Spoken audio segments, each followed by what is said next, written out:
Well, it's starting to begin, people. I always do my fudges first because it's a very simple recipe of 3 cups of semi-sweet chocolate chips with 1 can of sweetened condensed milk. I put a splash of vanilla in there. That is it. I put it in my hand. This thing comes out once a year to make candy. So I just put chocolate and sweetened condensed milk in here. Heat up till it's melted. Put my splash of vanilla in. Stir, stir, stir. Pour it in a pan. That's it. And here I have, these are black walnuts for a batch, regular walnuts for a batch, pecans for a batch. So, yeah. I have fudge lined up there. We've got chocolate, English walnut, chocolate black walnut, chocolate pecan, chocolate peppermint. I have chocolate, Rocky Road chocolate in the freezer because I wanted it to firm up quickly because of the marshmallow. That's just a pan I have to wash. I was rearranging the fridge. Now I'm going to do, this is the easiest peanut butter fudge. I used to do where you would mix peanut butter and vanilla and powdered sugar, and I just do that for Buckeyes. That's the last thing I ever make. But this is just a container of vanilla frosting, 16 ounces, and then 16 ounces or 2 cups of peanut butter. That is it.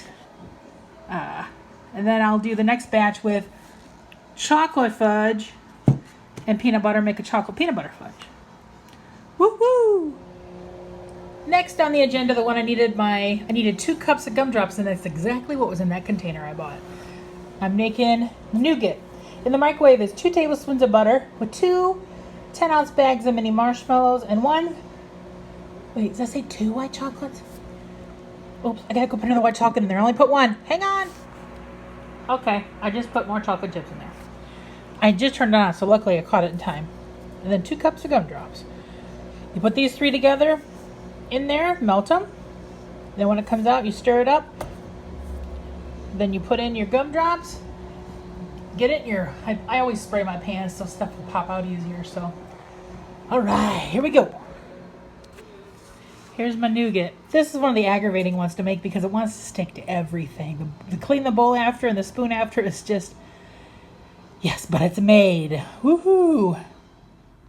Breaking up some Oreo bark I made last night before I went to bed.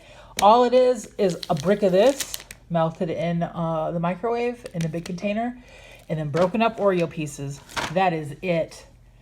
And then once this is all done melted and smooth, you just put in your Oreo. I take Oreos and I usually break them into 4 pieces, and then you just kind of however many you want. This was about 2 rows out of a family pack. So yeah, now I'm going to break this apart. The other bark I got to break up is this one that has my red and green M&Ms, then pretzel. I broke up some pretzels. So that's what this one is. Just one of these, only chocolate and the stuff. Now I'm doing nut clusters. I just got this all melted. I'm going to, whoa, no fall in there. Throw in some peanuts. There's no measurements. I just go by feel, and then I make little clusters. But I got to do this fast so this stays warm. And Kitty's meowing her head off in my room. She wants me to go in there. I ain't doing it. Here's my second tray, getting ready to go into the refrigerator. We'll see them when they're cool later. Okay, I'm tossing together a batch of microwave peanut brittle. And here is a cup of sugar, about 1.5 cups of nuts, peanuts, and I'm getting ready to put in 1/2 cup of light corn syrup. So I'll be right back. I mixed it together so it looks kind of like this. Now I'm going to put it in my microwave for 4 minutes. That's what works for me in my microwave. I don't know what will work for you, but 4 minutes. This is what it's like after 4 minutes. I'm going to put in a teaspoon of butter. I just take a sliver off my thing. And a teaspoon of vanilla, I'm just going to guess. That looks good. Then sizzle, sizzle. Stir it up. But I got to do that with 2 hands, so I got to hold my bowl. After I got that stirred up, it goes back in the microwave for like 35 seconds. But when it comes out this next time, I'm going to put in a teaspoon of baking soda and then stir it up real fast and toss it out in the pan, because this will cause a chemical reaction to make it fluffy. I can't explain it, but it's something you gotta do fast, so I really can't film how to do it. So the next time you'll see it, this is a well buttered pan that I'll put it out on. So next time you see it, it'll be on here. Okay, there it is. This pan is very, very hot, so I'm just gonna get some hot pads and put it down there to sit and cool. But here is batch number 2 of peanut brittle, because I did one yesterday. I just didn't film it yesterday. I just wanted to do one real quick. This is the batch I made and broke up yesterday. Nice brittle. Hot brittle, but later on this will cool and I'll break this one up. Put it in with his family. Here are my nut clusters. I just took them out of the fridge. Now I'm getting ready to do cashew clusters. I'm gonna use the same foil.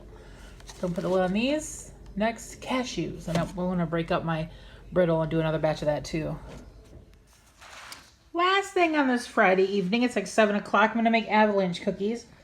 When you see what I'm doing, it'll look like a lot more, but I'm doing a double batch. But I've got a half a cup of peanut butter and a pound of white chocolate chips that I'm going to melt in the microwave together. And when they come out, you want to add 2 cups of Rice Krispies and a couple mini marshmallows and mix it up and do drop cookies with it. So I'm getting ready to zap my stuff. Okay, here's my no-bake avalanche cookies. They're just little plop, plop, plop, plop, plop cookies. I have one tray in the fridge. I'm putting this one in the fridge. I also just realized I will not be making Buckeyes. I miscalculated on my chocolate bark buying, and I'm out of chocolate bark. So tomorrow all I have to do is candy some nuts, and then I'm done. And then Sunday, I'm gonna make my packages because it's supposed to be 50 out. It'll be a nice day to sit in the garage, make up candy packages. Goodbye, avalanche cookies. Go in the refrigerator now. All right, I'm making my last thing. I got 2 bags of these. I'm gonna do one at a time. This is a 2-pound bag of pecan halves. In this bowl, I have 2 egg whites, 4 tablespoons of vanilla, and 4 tablespoons of water, which I'm going to whip up with a fork and then put my nuts in there to coat them. And then once they're coated, they go in this baggie that has 2 cups of sugar, 2 teaspoons of cinnamon, and 2 teaspoons of salt. And I'll shake them up. So, and my oven's at 240. And I do it for about an hour. You go in there and you zhuzh them around every once in a while. So let me get these done. Here's my first tray getting ready to go into the oven. About every 20 minutes I'll stir them around. But then pop these in, start on my other tray. Here's my second batch. I just put my wet pecans in with my stuff. And I just do the whole shake it all around. Shake, shake, shake. So they all get coated. Would not be a time for this bag to break open, huh? I'm going to get these all coated and get ready for the oven. Here is the first batch out of the oven. I keep stirring around, so they're starting to harden up a little bit with the coating on there, and then I'll put them in a container. Now I'm waiting for these little guys. Yeah, good stuff. Let's steal one. Yummy, yummy.